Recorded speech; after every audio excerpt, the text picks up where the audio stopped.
नमस्कार दोस्तों, कहानी एक जंगल की है जहां एक ताकतवर शेर रहता था। शेर बहुत ताकतवर था और जंगल के जानवरों को मार डालता था, जिससे जंगल में डर का माहौल था। जंगल, जो कभी एक समर्थ और शांतिपूर्ण स्थान था, अब शेर के आतंक के भय में जीता था।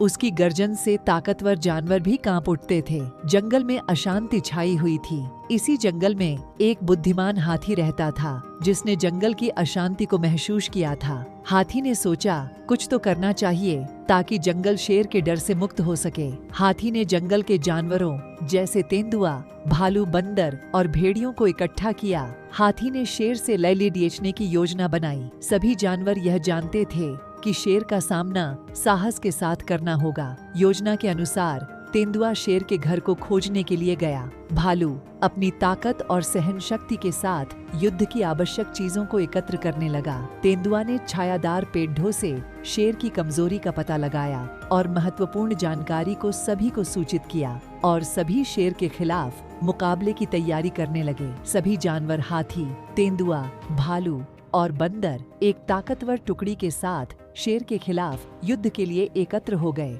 और एक दृढ़ सेना बनाई। वह दिन आया जब जानवर पर्याप्त संख्या और संघर्ष की तैयारी के साथ हाथी के नेतृत्व में तेंदुआ, भालू और बंदर के साथ शेर के आवास की ओर बढ़े। शेर के पास पहुंचते ही एक भयानक युद्ध हुआ, जिसमें जानवर उनकी एकता, एक साथ काम करने की ताकत और योजना के कारण शेर को हराने में सफल हुए।